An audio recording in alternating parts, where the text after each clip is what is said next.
Before we proceed or continue, I am grateful to my friend Narendra Bhai, who is professor of Sanskrit in Ashram International Center of Education. He came and rebuked me, a very friendly rebuked. How dare you say that Sanskrit and French?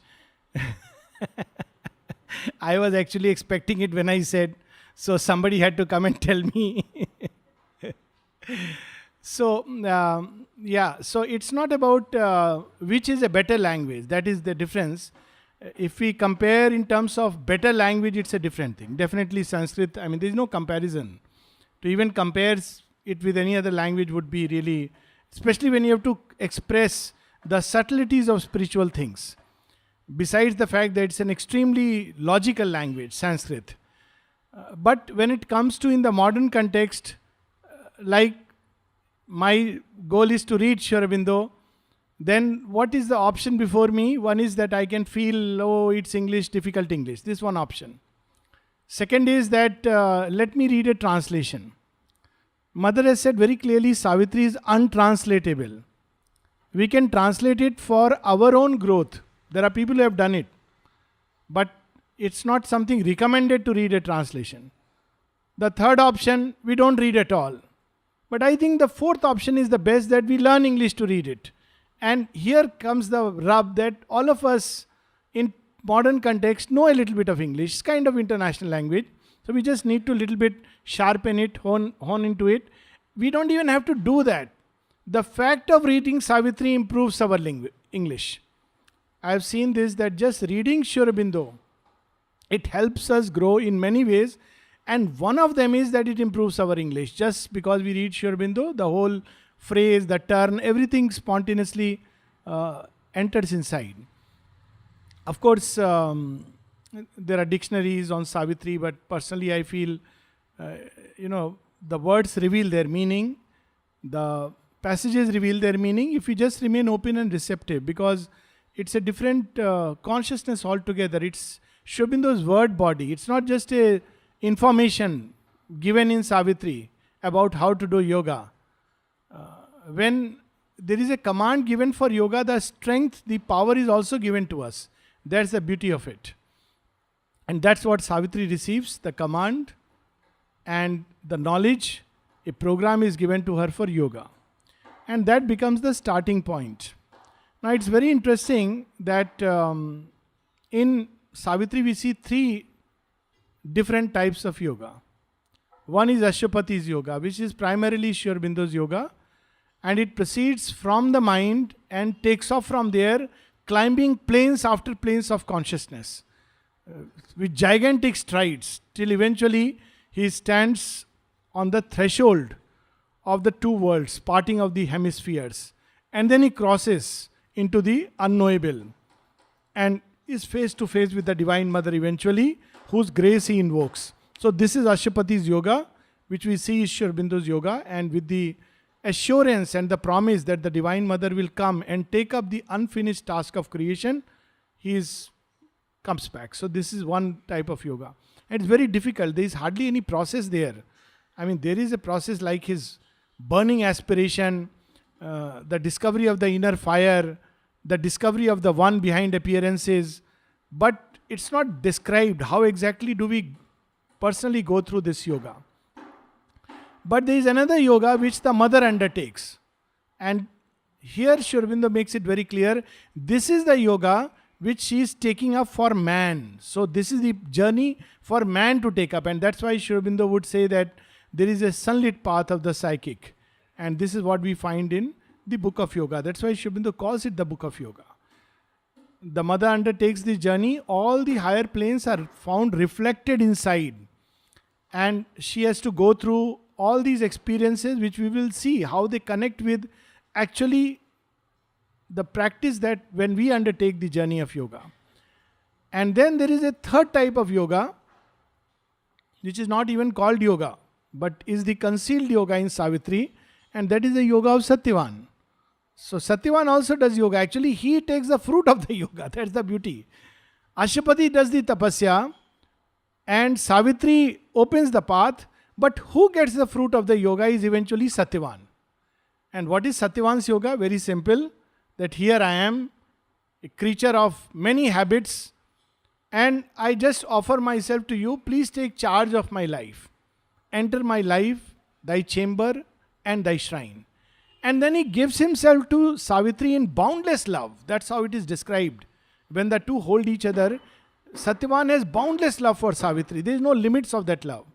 And Savitri also takes him, accepts him in boundless love. And then after that, Satyavan has to just trust that here is with me my guardian angel and she will do things for me. And sure enough, Satyavan's yoga proceeds in a state largely unconscious. He is given to death. But who fights the battle for him is Savitri.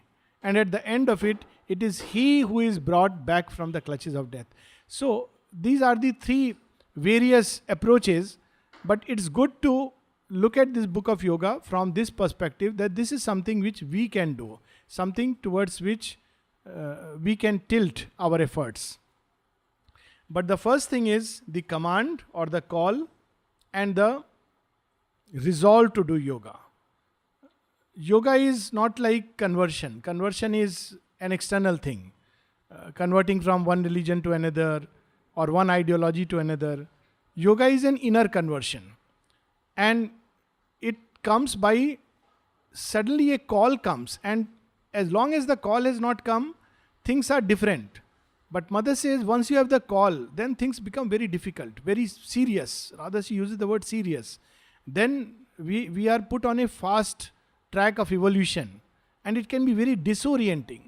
All that we thought is dear to us, we cherish as our own, all the things to which we cling to may just be taken away, because that's the demand of the yoga. It's a different kind of pressure, a tremendous pressure of transformation. We know how difficult it was and still is sometimes to bear the pressure of change, which we experience in any place where Mother and Sri Aurobindo's yoga is unfolding, be it a center or be it, of course, the ashram.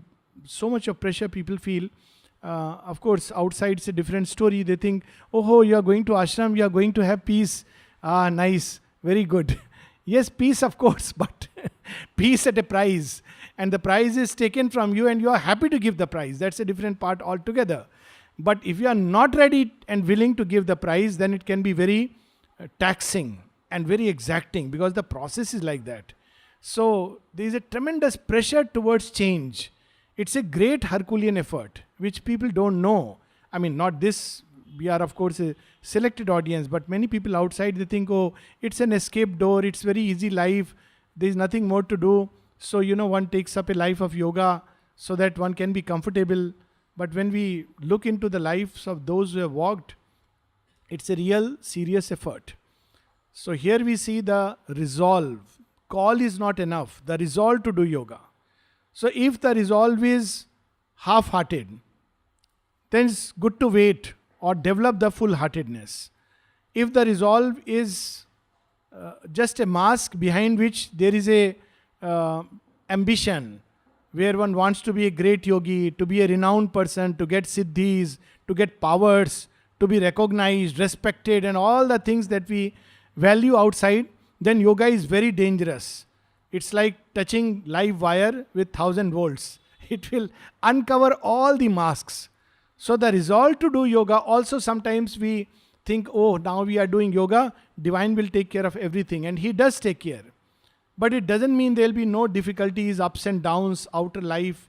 So the resolve has to be such that whatever happens, henceforth, this is the goal. And everything will then feed into the fire. This is the journey that I feel called to. Not all are called to this journey. And it's not right to convert anyone into this journey, because it can be very dangerous. Premature turning can be so painful. Mother would say, sometimes before coming here, people had to write to Sri Aurobindo and the mother permission to come here and meet them or have their darshan. So it happened once that a particular individual did not get the permission, but he was told that it's okay, come over anyways, it's all right, balcony darshan is there, and so you also can stand what is there. And he had mother's darshan. And then Sri Aurobindo mentioned that he was not yet ready. He will have to undergo many difficulties in life. And many, many difficulties sure enough came. So it's not a cozy path. We know the story of Canto. He had, wonderful poet. And when he came to ask the yoga to Sri Aurobindo, he was in Shanti Niketan, such a wonderful place. And Sri Aurobindo told him, if you take to this yoga, you may have countless difficulties, all kinds of illnesses. Whereas if you stay outside, you will become a world famous poet. So he said something very interesting. And he said, when I am coming at the feet of Mahakali, should I worry about difficulties and challenges? That is the resolve of yoga. That whatever happens, whether life or death, and all yogis, whoever has gone through this path, we know the story of Bulle Shah, and who gave this song that, I want to belong to my beloved, and sometimes he takes his sword and cuts me to pieces. And with each drop of blood, I dance with joy because he is drawing me closer and closer to him. And there is another very beautiful, another mystic, Amir Khusro. He says, I'll say in the original Urdu and then translate into English because it's very powerful. He says, I went to meet my beloved after a lot of makeup. I want to look good. God, I'm going to meet after all divine, so I must look good. So nice dress I wore nice bindi, tika, everything. And I went to meet him. So what happens next? He describes in a couplet. He says, Chhap, tilak, sab chini, moh se naina milai ke. He looked at me and all my makeup was gone, all my identity was gone, all the dress and everything that I would want to adorn myself was snatched from me. He snatched it away. And it's so true because all these are masks. And yoga means getting rid of all these masks, these illusions, nice illusions in which we are trapped. That's why the resolve of yoga, which we read yesterday, is so very important. Page 487. Obedient to a high command she sat. Now, this is not a physical sitting. It's taking a seat within the consciousness. When Anil Baranet comes, Sri Aurobindo gave him one advice. Asan, the seat, don't let it shake. Something which happened in his life much later. This is your asan, this is your seat, the resolve to do yoga. So she sits, obedient to high command she sat. Time, life and death were passing incidents. All kinds of things will happen. Good things, bad things, pleasant things, unpleasant things, things we like, things we don't like. It's the nature of life that these things happen. But yoga must continue. Obstructing with their transient view her sight. They come to divert us. We are in search of the eternal and these images come. They come in the form of suggestions. They come in the form of events. They come in the form of appearances and they may take us away. We will see as we proceed in the next chapter what kind of difficulties come. Her sight that must break through and liberate the God. Imprisoned in the visionless mortal man. This sight which must break through to liberate the God who is imprisoned inside. This is the task. The purpose of yoga is not leading a comfortable life or everything will henceforth be hunky-dory. Possibly not. The purpose is to liberate the God and his imprisoned sight. And that is the resolve. And if we do that, then we reach a point where we are protected. But there is a journey. Imprisoned in the visionless mortal man. So that we know we have views about everything and anything. We have views about God, we have views about life, we have views about ourselves. But truly speaking, all this has no meaning at all because we don't have the eye to see. We still don't have the light in which to see. The inferior nature born into ignorance still took too large a place. It veiled herself and must be pushed aside to find her soul. So Sri Aurobindo summarized it in one beautiful letter. to Satyendra Thakur that a veil behind the heart and a lid above the head.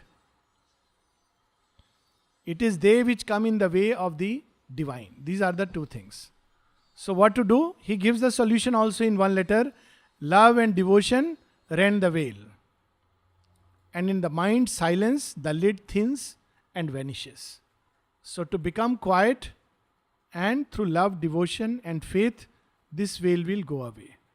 As long as this veil is there and the lid above, we are trapped in a circle of ignorance. And that's the whole purpose of yoga.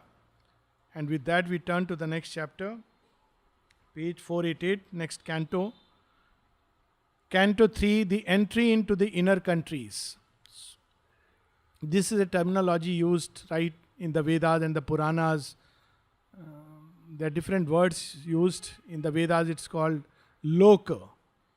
So we have all the lokas, Patal Lok, Swar Lok, Mahar Lok, Bhulok, which is our world, Pran Lok. So there are different worlds which are about our inner worlds. It's not about external world, though one may find representations, but it's about the inner countries. They have to be discovered and conquered. We have to pass through them. And each country has its own law. That is the big challenge. It's not that I want to take up yoga, so now I'll concentrate and the veil will open. The laws of the physical are the laws of the physical. And they have to be listened and obeyed to. They don't give way so easily. So one has to persist. And we have to know how to tackle in each of these countries. Like when we go to a country, we should know the rules of the country. If we don't know the rules of the country, we'll be put behind the bars. So we can't say in our country it happens like that. Well, it may happen like that, but in another country it happens differently. So we enter into the inner countries, and there are basically three countries. The country of the physical matter, in which mind has got into, the body mind. The country of the vital, the life worlds, and the country of the mind. These are the three countries which offer resistance to the aspirant as he moves through them. They are basically the triple worlds which are reflected inside the consciousness of all of us. So as Savitri begins to proceed, the first part is the easiest part. We all experience, and there is much this thing about it. People sit for meditation. They enter into a nice calm state. And they call it, I feel that peace. Many people take it as, I'm in touch with God. It's nothing but a little shadowy reflection in the outermost part. It's not tearing of the veil. So this is what Savitri experiences. At first, out of the busy hum of mind, as if from a loud thronged market into a cave, by an inward moment's magic she had come. She is pulled within. Inward moment's magic. There are moments which are really magical moments which pull us inside, and for a while we find rest and ease and peace. A stark, hushed emptiness became herself. Her mind, unvisited by the voice of thought, stared at a void deep's dumb infinity. It can be so lucrative to enter this space and remain there and confuse it for nirvana, that a great master, almost a master, people regard him as a master. I won't take the name lest offending people's sensibility, but it's there in the mother's conversations agenda. We can find it. Whom she met in Tokyo. And she said, let's meditate together and we shall meet in the Brahman consciousness. So mother was very happy, and they sat together and meditated. And she is waiting, but there is no sign. So she comes down and down and down and down, and he's come out into a little corner of the mind, which is not like the busy outer mind full of the noises and voices, but a quiet little corner. And very comfortable here. And he feels that he is in nirvana. So mother didn't disturb him, of course. Said, let him be happy in his nirvana. And he's, regarded as a great person. He is a great person, that apart. One can be very great without being a yogi. But we should not mix up the two. Yoga is a serious business. One can be very great and one can be very far from yoga. One can be very humble, not knowing much, and yet one can be on the path of yoga. They are two very different planes which cannot be compared. Her heights receded, her depths behind her closed.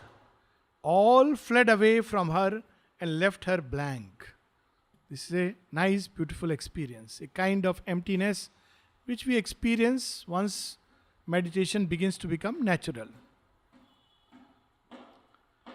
But when she came back to her self of thought, once more she was a human thing on earth, a lump of matter, a house of closed sight, a mind compelled to think out ignorance. So this what is the usual story. When I meditate, it's very nice. But when I come out in life, how to maintain that? It's not, that's putting the problem wrongly. Actually, this very nice is not yet deep enough. It has to be deepened, deepened, deepened. Otherwise, this doesn't have the power to hold and sustain our everyday activity, and when we come out, we lose it quite naturally. So, this is what she experienced, and beautifully compelled to think out ignorance. This is a question we can raise. Everybody says think positive. Advice is the easiest thing to give. And nowadays quite expensive also. Though they use the word 2 pence. I don't know why they use the word 2 pence, my 2 pence bit. But it's easiest to give, most expensive to receive, and the most difficult to follow. Even by the person who has given it. So one of the common things people say, think positively.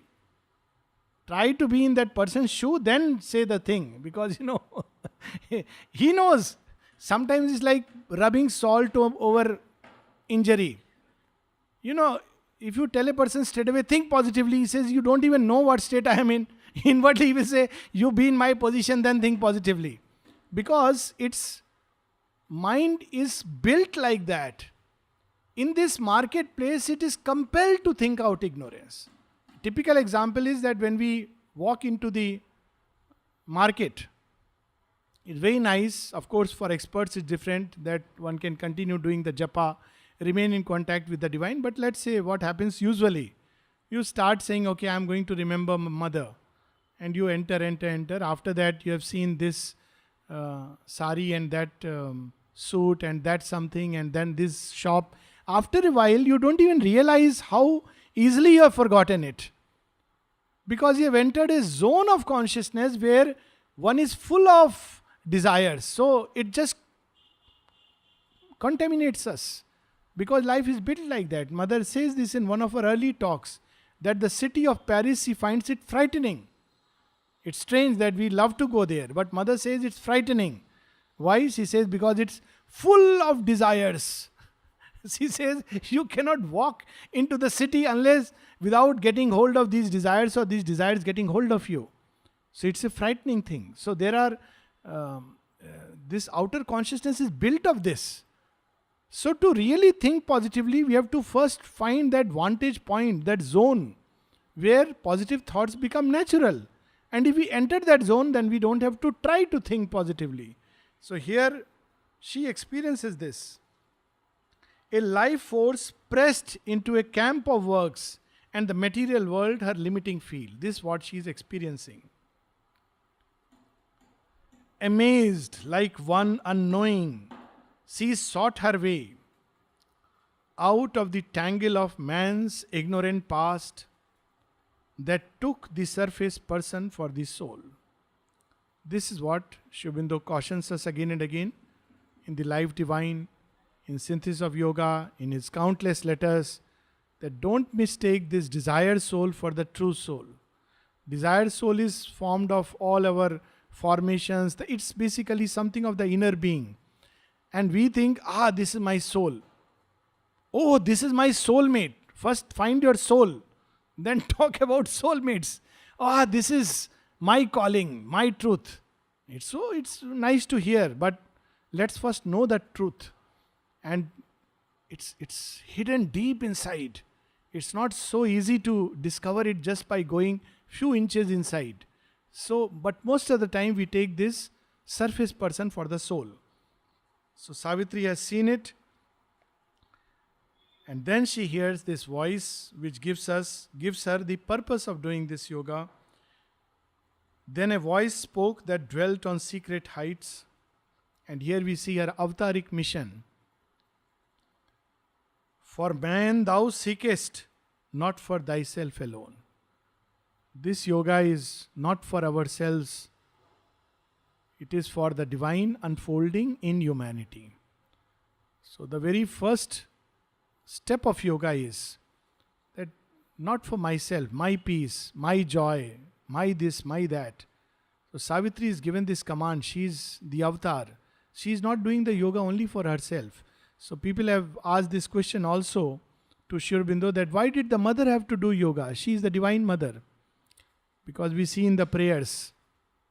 So Sri Aurobindo says, because she has to show to man the way of the aspiring psychic.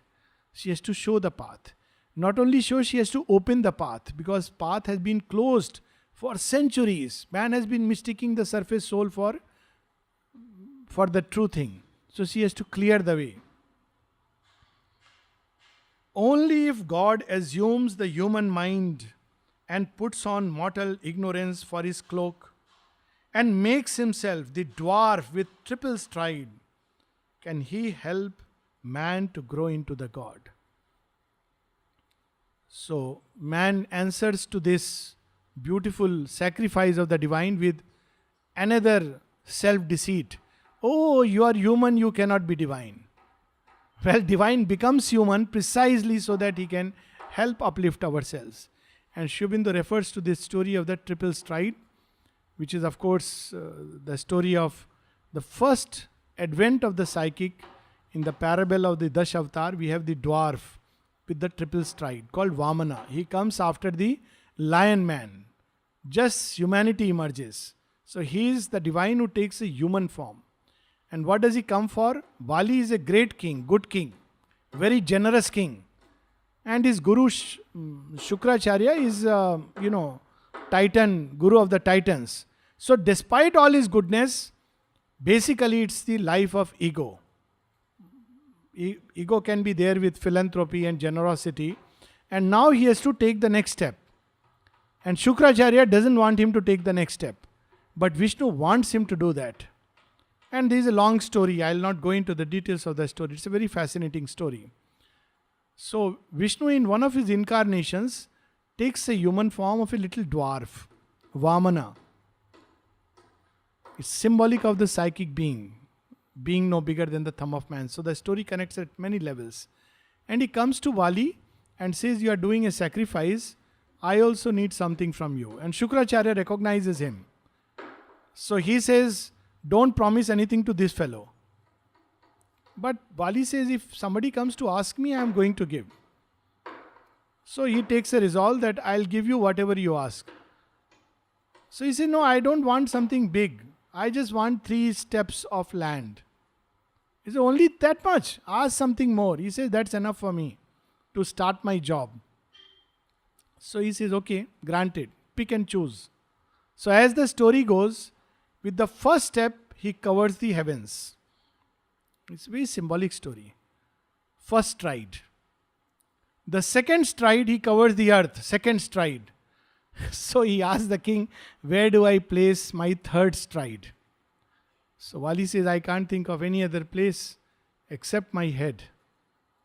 So he places the third step and he goes into down below, surrenders himself. And then of course Vamana is pleased and gives him a boon that I'll be always with you. It's a very interesting story. The psychic being, it's easy first to conquer the inner worlds, the heavens, the first stride. Then the second stride, the earth consciousness, even more difficult, the outer nature. And the third stride, the most difficult, the ego. Because the last thing is he says, place it on my head. complete surrender. And unless we abdicate it, there can be no real change. So she comes to show. So the divine becomes the dwarf with the triple stride and shows the man how to take to this inner change. And makes himself the dwarf with triple stride. Can he help man to grow into the God? As man disguised, the cosmic greatness works and finds the mystic inaccessible gate and opens the immortal's golden door. So it is through man that the divine works and wants to open the golden door. He is the catalyst for the supramental change.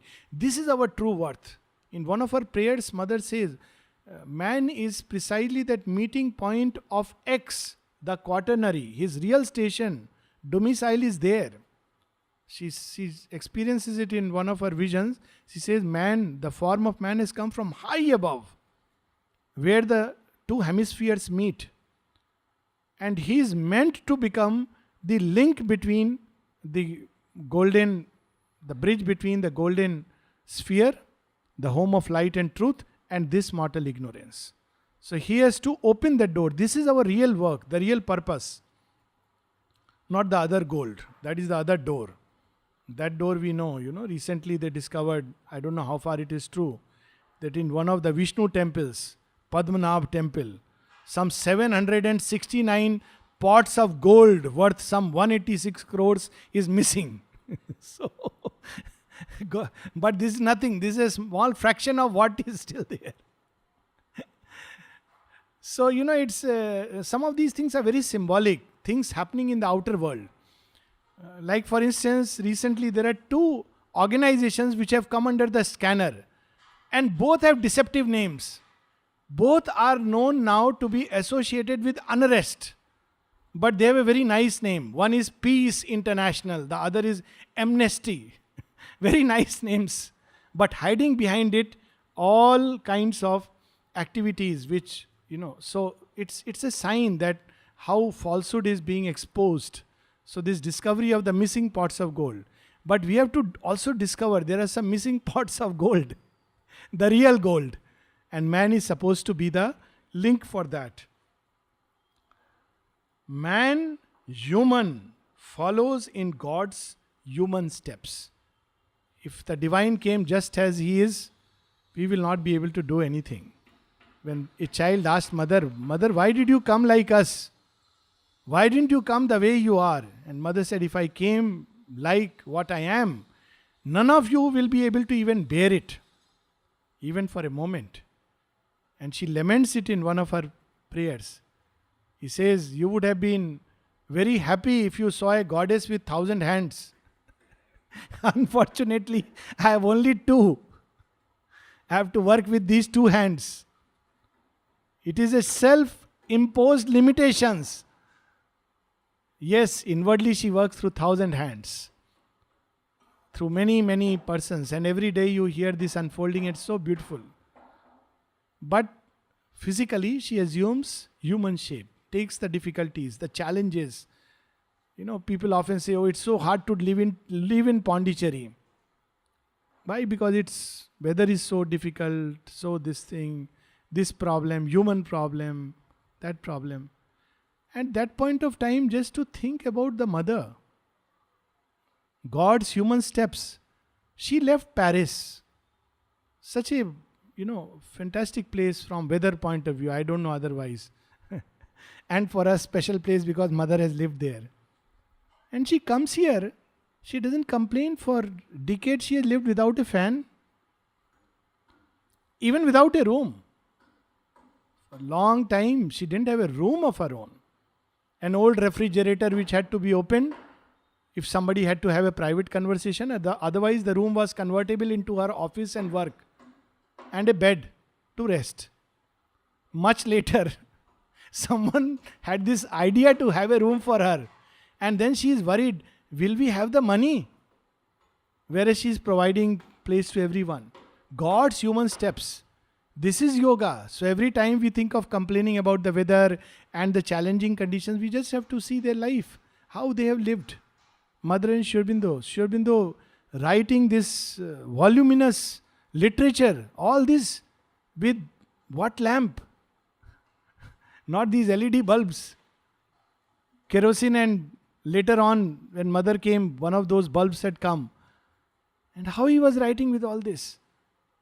They have lived like that, and such tremendous power and peace. So yoga doesn't depend on any outer conditions. So they have shown us the path. They are not asking us to do something which they have not done. They are not like those who give a lecture that this is all Moh Maya, this world is be left to dust, you won't carry anything with you, and then ask 5 lakh rupees for the lecture. Swamiji's. 5 lakh for a lecture, 5 lakh for meeting. Lecture is more. To say what? This is all Moh Maya, don't be entangled in it. Sri Aurobindo and the mother with their own life they have shown. And Sri Aurobindo says, do you think we were searching after flesh pots in Egypt?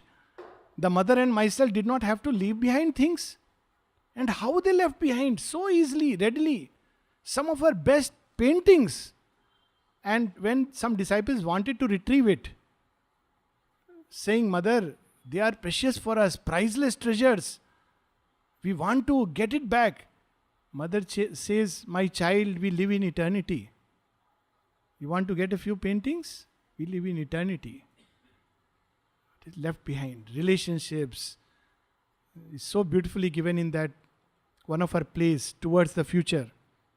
How when she has to leave behind a relationship, how beautifully it is done. Without pain, bitterness, complaining, with all the grace and dignity of the soul, nobility of the soul. So God shows the way by becoming human. So we too can follow. If He comes to do a series of miracles, then we'll just worship Him. He is good for that place. But we can't follow that path. That's why when people say, if Christ is God, He should have vanished from the cross. On the contrary, Christ's Godhood lies in the fact that He chose the cross and could say from there, forgive them. If He vanished, what meaning will these words carry? Forgive them, for they know not. So He comes to show us the way. Accepting his darkness, thou must bring to him light. In fact, everyone who participates in this work has to accept his share of the darkness. At one place, Mother says in so many words which can shock the uninitiate. She says, do not try to be among the holy.